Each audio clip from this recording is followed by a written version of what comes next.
It all started on a warm Friday afternoon in May, the kind of day when everything feels on the brink of either greatness or disaster. And unfortunately for me, it was leaning far toward the latter. My limousine service, Silver Crown Executive, Transport, had just secured its most prestigious client yet, a visiting royal diplomat from the Kingdom of Alaron, a tiny but immensely wealthy and politically sensitive European nation with a reputation for lavish protocol and a deep-rooted expectation of punctuality and decorum. I had been working for over a decade to get my company on the preferred transport list for international consulates and embassies, and this one ride, just one flawless experience, could cement my reputation in diplomatic circles forever. We had detailed every aspect of the operation. A gleaming black stretch Rolls-Royce Phantom, freshly waxed and detailed inside and out, soft leather upholstery conditioned to perfection, a minibar stocked with imported spring water and rare teas preferred by Alaronian dignitaries, a personal translator on standby, and of course my most senior and seasoned chauffeur, Martin, who dressed sharper than most grooms on their wedding day. Everything was ready by noon, with the pickup scheduled at precisely 4:30 p.m. from the Grand Regency Hotel downtown. I had even notified our HOA, the wretchedly micromanaging Whispering Pines Estates Association, of the temporary exception to parking regulations so that the limo could idle in my own driveway for staging prep. And that's when the nightmare began. Her name was Karen Pennington, the self-appointed HOA president, enforcer of bylaws, and wielder of clipboards like swords of suburban righteousness. Karen had a history of overreach, from sending formal citations about my mailbox being too shiny to once demanding I remove an American flag from my flower bed because it clashed with the neighborhood's neutral color scheme. That afternoon, as the limo gleamed in the sunlight like an obsidian jewel, Karen stood on her driveway across the street, sunglasses perched on her nose and arms folded tightly across her pastel-pink twin-set sweater, glaring as though I'd personally vandalized her begonias. I tried to ignore her, knowing better than to give her any ammo, but that didn't stop her from marching over just as Martin was double-checking the diplomatic flags we were instructed to place on the hood. "Excuse me," she snapped, voice laced with indignation and just a hint of artificial lemon-scented superiority, "but you can't keep that monstrosity parked here. It violates Section 3, Article 12 of our Vehicle Visibility Policy." I calmly explained the temporary permit I'd secured from the HOA secretary, who wasn't Karen, by the way, and reminded her that it was only for a few hours. That's when she made the offhand comment that should have been a red flag. "Well, it's not like anyone important is using it." Before I could clarify that an actual diplomat was being chauffeured in it that evening, Karen was already strutting back to her house like the matter was settled. I figured the drama was over, until precisely 3:45 p.m. when I came outside to find the limo. Gone. At first, I thought Martin had taken it for a final sweep, but his car was still in my driveway, and when I called him, his voice trembled with panic. "Sir, I don't know what happened. It was here 1 second, and next it was just gone. I went inside for 5 minutes to use the bathroom, and when I came out, it wasn't in the driveway anymore." Heart racing, I scoured the street, thinking maybe a tow truck had been involved, but there were no signs of it. No paperwork, no notices, and no witnesses except for one neighbor, old Mr. Clemens, who was out walking his poodle and swore he saw a teenage girl in a pink sequined dress climbing into the back of the limo earlier, while a woman, the blonde one with the resting judge face, stood by with a clipboard. My stomach sank. Karen. Of course it was Karen. Her daughter, Madison, was one of the local high school's elite, the kind who organized prom committees and hosted spa days before finals, and that very evening was Whispering Pines High's senior, Prom. I raced across the street and banged on Karen's front door with the fury of a man robbed of his future, and she opened it with the smug serenity of someone who knew she was about to get away with something heinous. "Oh, you're upset?" she said, feigning surprise. Well, Madison's ride canceled last minute, and I figured your little limo was just sitting there unused. You said it was temporary, and I thought, why let it go to waste? I could barely contain myself. That little limo was scheduled to pick up a royal diplomat in 45 minutes. Do you realize what you've done? Her eyes didn't even flicker with concern. Well, I'm sure he'll understand. Besides, Madison's prom only goes until 10. She'll be done with it before midnight. Midnight! Midnight! I wanted to scream. I stormed back to my house, Martin in tow, trying to figure out what to do next, and we immediately started calling every limo service in a 100-mile radius for an emergency replacement. But everything was booked. Weddings, graduations, and yes, proms had decimated the fleet availability. At that point, I called the Diplomat's attaché, attempting damage control, but his tone turned icy the moment I explained the situation. "Mr. Hayes," he said curtly, "our arrival timing is not merely a formality, it is a gesture of respect, and Aleronian culture does not tolerate tardiness. If you cannot secure a vehicle that meets our protocol, we will have no choice but to report this breach to the consulate and request an alternative provider." I felt my entire career hanging by a thread, but I wasn't going down without a fight. Through some miracle of adrenaline-fueled networking, I managed to find an old contact, Sal, a retired limo driver with a classic Bentley and a penchant for gin-soaked poker nights, who agreed to bring his car over immediately, provided we detail it fast and give him one of Martin's spare tuxedos. While Martin frantically polished the car and got Sal dressed like royalty himself, I made my way to the high school gymnasium, dead set on retrieving my limo before prom pictures turned into an international incident. The scene at the gym was a chaotic burst of lights, laughter, and glittering teenagers with an entire red carpet setup sponsored by some Instagram influencer parent.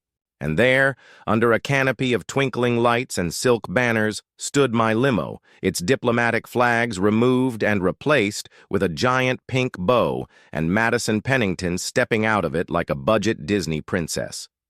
I shoved through the crowd, ignoring the gasps and confused stares until I reached the driver's side, where I found Karen's nephew, Todd, a 20-year-old community college dropout, wearing Martin's hat and pretending to be a chauffeur.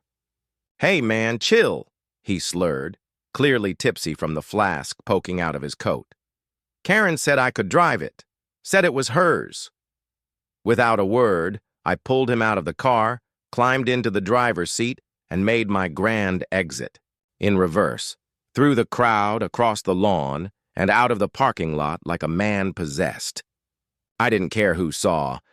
I didn't care that Madison was screaming and Karen was already dialing 911.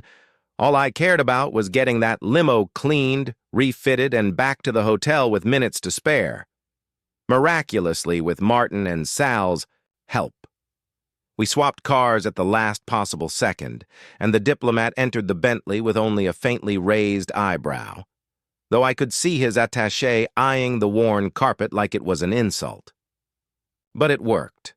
We got through the evening with no major incidents, and I even managed to explain the situation to the Aleronian liaison over a late dinner, who, after a few stiff drinks, began laughing so hard he cried and promised not to blacklist me as long as I got the diplomat's suit dry cleaned, since the limo's minibar had apparently leaked herbal tea onto his trousers. As for Karen, she did call the police, claimed I'd stolen the limo she hijacked, but the responding officer, a friend of Martin's, took one look at the HOA citation she tried to brandish as proof of ownership and said, "Ma'am, I don't think you understand how theft works. I filed a civil claim the next day for vehicle misuse, unauthorized possession, and damage to my business reputation, and I knew the real fireworks were just getting started. Because if Karen thought she could hijack my life's work and walk away with nothing but a prom photo and a corsage, she was sorely mistaken. Whispering Pines had just become the front lines of a neighborhood war, and I was done playing polite. After the chaos of prom night and the miraculous recovery of my limousine just in time for the royal pickup, I expected some level of remorse or even a sheepish apology from Karen, maybe a baked apology pie or a neighborly nod acknowledging. Her hijacking of an international diplomat's ride was perhaps a step too far, but instead what I got was a formal notice taped to my front door the next morning. Whispering Pines, HOA, violation of property conduct and unauthorized vehicle. Retrieval, fine $1,000. My jaw dropped. Karen wasn't backing down. She was doubling down, using her position as HOA president to penalize me for retrieving my own property that she had illegally commandeered. The notice accused me of disruptive conduct, reckless driving through neighborhood property, and my personal favorite, creating a hostile event presence during a scheduled community youth function. I laughed out loud, not because it was funny, but because it was so outrageously corrupt that laughter was the only response left to me that didn't involve lighting something on fire. I immediately contacted my attorney, a sharp, fast-talking woman named Denise, who had a long-standing hatred for HOAs and a habit of calling their bluffs with such icy precision that most backed down after a single letter from her desk. But Karen wasn't most people. She responded to Denise's cease and desist with an emergency HOA board meeting scheduled for that Sunday at the Whispering Pines clubhouse, citing urgent community disciplinary action against a resident. I knew I had to go, and I knew I needed allies. So I spent the weekend collecting signatures from neighbors who had finally had enough of Karen's tyranny. People like the Jeffersons, whose lawn gnomes were confiscated last Easter. The Nguyens, who were fined for letting their kids' bikes rest on the grass for more than 30 minutes, and old Mrs. Dalrymple, who had her hydrangeas trimmed by an HOA landscaping crew for aesthetic symmetry. The revolt was brewing, and I would be its catalyst. The Sunday meeting was packed. Karen stood at the front of the room, clipboard in hand, power-walking from one side of the folding table to the other like a cross between a dictator and a soccer mom with too much caffeine. She opened the meeting with her usual sanctimonious tone. We are gathered here to address an egregious breach of community standards, one that endangered our youth, threatened our peaceful environment, and brought international embarrassment to our neighborhood. I stood up, surrounded by several of the neighbors I'd rallied, and calmly replied, Karen, you stole a limousine that belonged to a foreign diplomat, lied about it, and are now trying to fine me for stopping you. Murmurs rippled through the room. Karen narrowed her eyes. I did not steal anything. I repurposed an idle vehicle for a community need. And you, Mr. Hayes, caused a public disturbance at a school function and embarrassed this neighborhood in front of our youth. The only embarrassment, I countered, is that you think HOA bylaws trump federal diplomatic transport protocol. I handed copies of my legal documents to the rest of the board, proof of my claim, the consulate's statement, and a signed affidavit from Martin, who detailed every moment of the limo's disappearance. Karen looked ready to combust. This meeting is not about international protocol, she hissed. It's about behavior within Whispering Pines, and your behavior, Mr. Hayes, has been disruptive. Denise, who'd arrived just in time, stood from the back row like a lioness entering the ring. Then allow me to be disruptive too, she said, because what you've done, Ms. Pennington, is textbook abuse of authority, and we're filing civil litigation for unlawful vehicle use, impersonation, and defamation of a small business. Gasps echoed through the room. Karen's smile faltered, but only for a moment. This is a private community matter, she said. You can't sue the HOA. Maybe not, Denise said, but we can sue you. The room fell silent. Even the board members shifted in their folding chairs. Karen's armor of faux authority cracked just slightly, but she wasn't done. She reached into her file and pulled out a glossy printout of a new motion. Effective immediately, she read. All commercial vehicles operated by residents must be stored off-site and may not be parked within Whispering Pines at any time. My neighbors gasped again. That's clearly targeted, someone said. He runs a transport business. So do the Kirks, someone else pointed out, and they run a catering company with a whole van. Karen pressed on. This applies to all commercial vehicles, she said, eyes locked on mine. If you want to run a business, take it elsewhere. That's when I knew this wasn't just about a limo. This was personal. She wanted me out. I held my ground. You can try to rewrite the rules to suit your vendetta, but I'm not going anywhere. And if this community wants to go to war over it, so be it. The crowd erupted into debate, some siding with Karen, but more and more siding with me. People were fed up.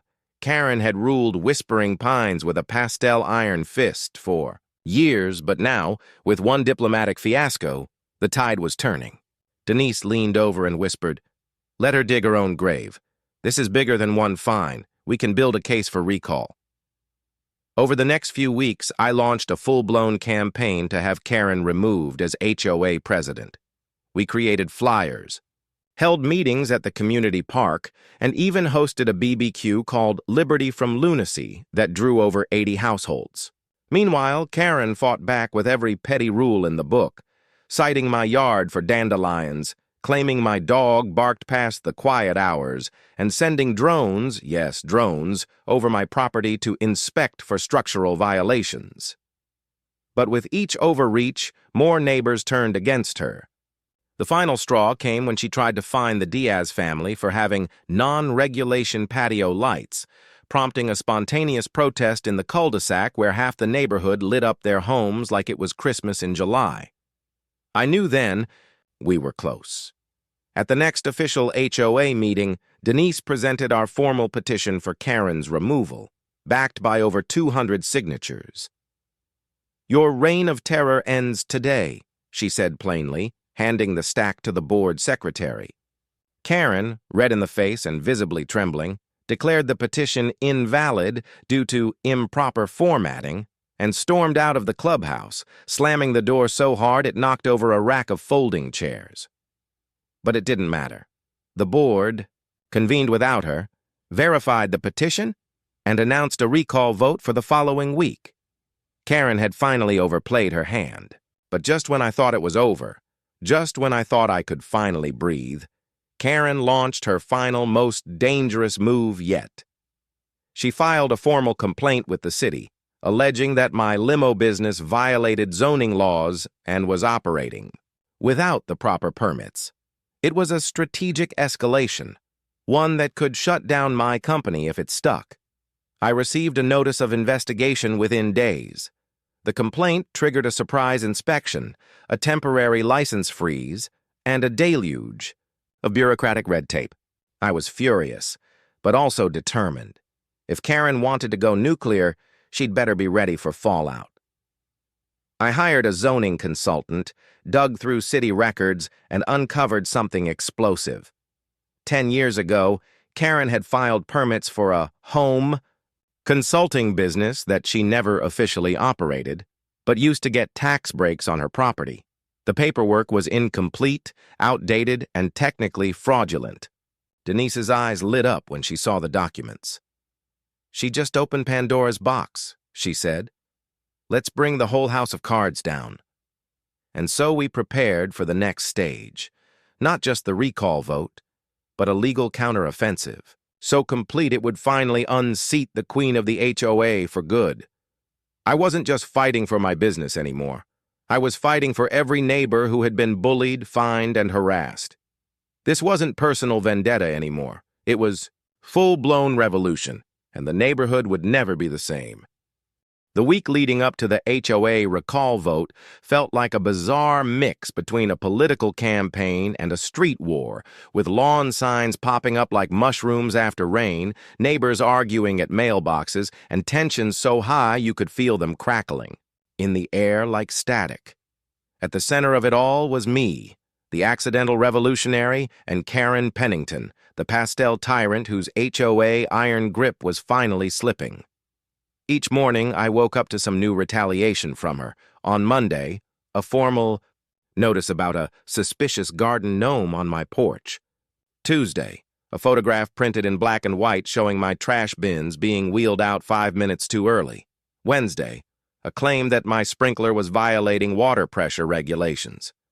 But despite the pettiness, I kept my focus on the prize, removal, exposure, and total neighborhood liberation. My house became the unofficial headquarters of the Whispering Pines resistance, with neighbors dropping off stories, documentation, and HOA violations that had plagued them for years. One couple even found Karen had fined them for having curtains visible from the street that were deemed emotionally aggressive in hue.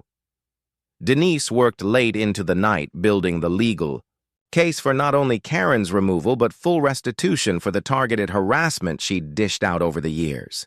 Meanwhile, my zoning consultant, Leo, was making progress on the most delicious irony of all, Karen's permit fraud. We obtained records proving that Karen had claimed tax deductions on a non-existent business for nearly a decade and had altered official HOA filings to conceal it.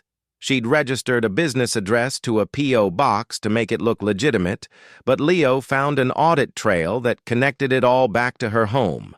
With that, Denise prepped a formal legal complaint for tax, fraud, and misrepresentation, but we held back, waiting for the right moment to drop it, ideally the night before the recall vote.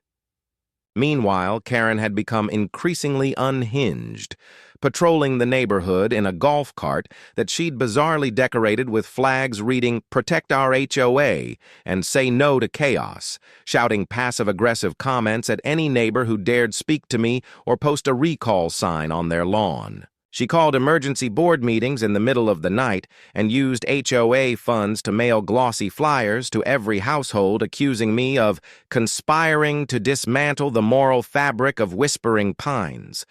She even went so far as to put up a website called SaveOurKaren.com, featuring testimonials, clearly written by her, praising her dedicated and loving leadership. But people weren't buying it. In fact, all she was doing was galvanizing support for me.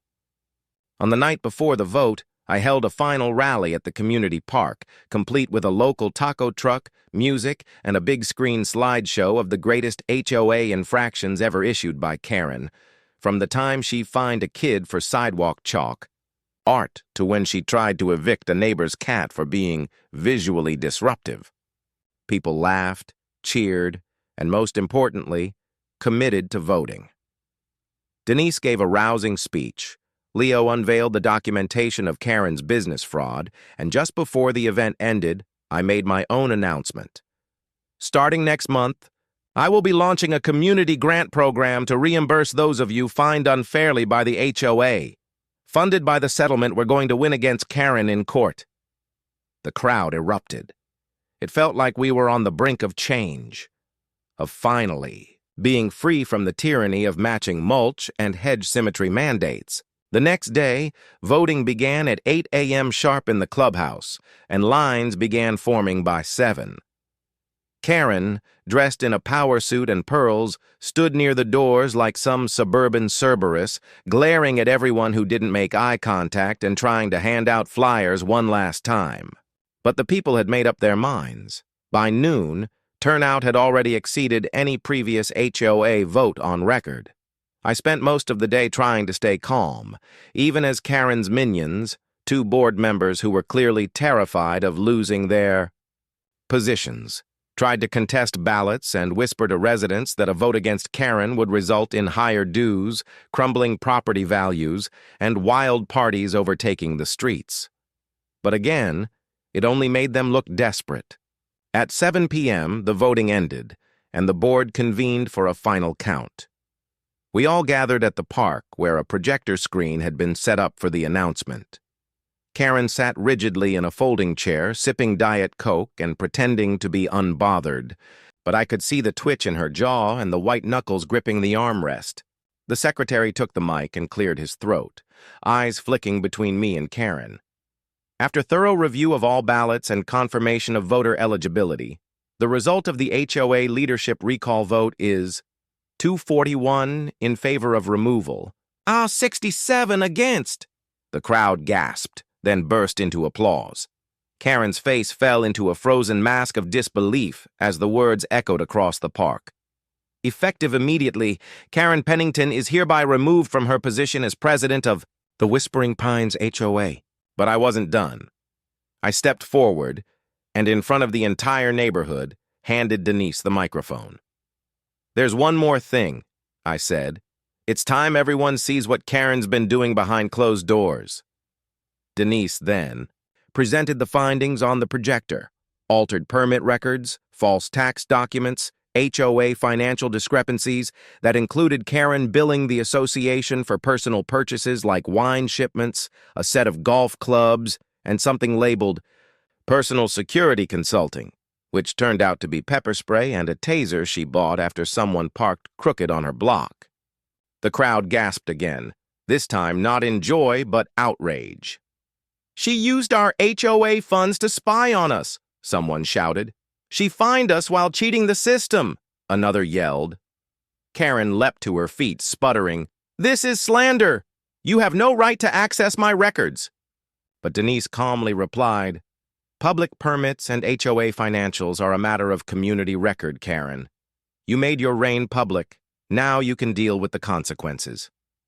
Karen tried to storm off, but a city official who had arrived, thanks to a tip from Leo, stopped her with a polite but firm, "Ma'am, we'll need to ask you a few questions regarding these documents."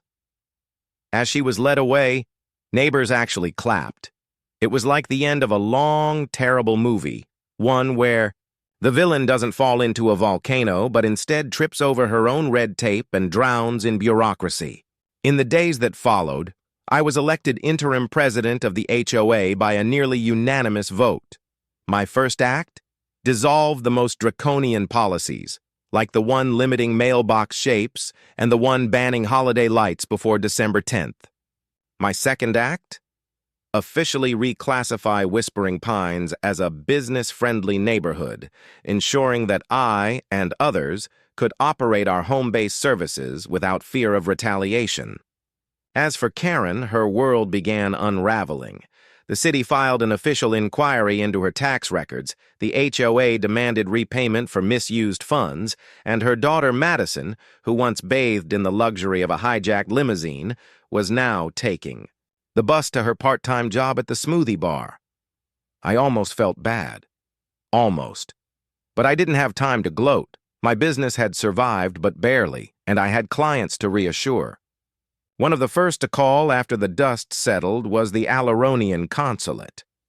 "Mr. Hayes," said the voice on the other end of the line, "we heard about your neighborhood troubles. Quite the spectacle.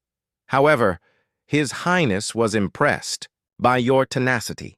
We'd like to place you on permanent preferred status for future diplomatic transport." I nearly dropped my phone. Not only had I survived Karen's sabotage, I had come out stronger. Whispering Pines had changed forever. The fences weren't just physical anymore, they were psychological, and they had finally been bulldozed. But as peaceful as things seemed now, I had a feeling Karen wasn't done. She had power once, and people like that don't surrender quietly. I kept my eyes open. After all, this was only the beginning of her fall and my rise. With Karen dethroned and the HOA finally returned to the people of Whispering Pines, you'd think the saga would have ended there, a clean resolution wrapped in suburban justice and neighborhood redemption. But Karen was like a weed in a cracked sidewalk. Even when uprooted, she found a way to come crawling back. The first few weeks were peaceful enough. The oppressive HOA regulations began to relax under my interim presidency. Neighbors held community barbecues without fear of fines. Kids chalked up the sidewalks with vibrant colors. And for the first time in years, the atmosphere of Whispering Pines felt human. I was deep in rebuilding both my limousine business and my neighbors' trust in HOA leadership, making moves to refund those unfairly fined, revising outdated policy language. and creating a rotating council to prevent any future Karen-style power grabs. But just when the dust seemed fully settled, Denise called me early one morning with a tone I hadn't heard in weeks. "We've got a problem." She forwarded me an email chain that had been leaked anonymously to her inbox, email correspondence, between Karen and a small group of former HOA board loyalists, outlining plans to form a Whispering Pines Integrity Committee, a rogue shadow HOA claiming authority under obscure bylaws she insisted had never been repealed. According to the emails, Karen was exploiting an ancient clause in the original founding documents from the 1980s, a clause that allowed for the establishment of an oversight and review board in times of governance collapse. She was claiming my interim leadership was illegitimate and that her committee had the right to review and reverse all recent actions. It was a laughable reach, but also dangerous, especially with her cult of remaining loyalists whispering doubt around the neighborhood. By midweek, mysterious flyers started showing up in people's mailboxes again, this time bearing the words "Save Our Standards" in bold red letters, accompanied by photos of unsanctioned activity, people painting their mailboxes blue, lawns left untamed, and, hilariously, a picture of me standing next to a taco truck. "Decay begins with comfort," the flyer ominously read. "Don't let Whispering Pines become a slum." I should have been furious, but mostly I was just tired. Still, I had to act. I scheduled an emergency HOA town hall meeting and invited the entire community. We packed the clubhouse, with standing room only, and I laid out everything: the rogue committee, the ancient bylaw loophole, and the risk of Karen trying to claw her way back into power. "This isn't about structure anymore," I told them.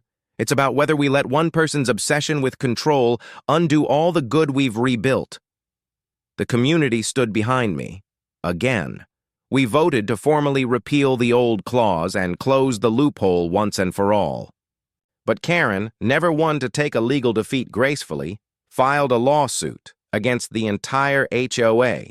She claimed emotional damages, property devaluation, wrongful removal, and a slew of fabricated grievances including public humiliation via digital projection, which, for the record, referred to our slideshow of her ridiculous finds at the community rally.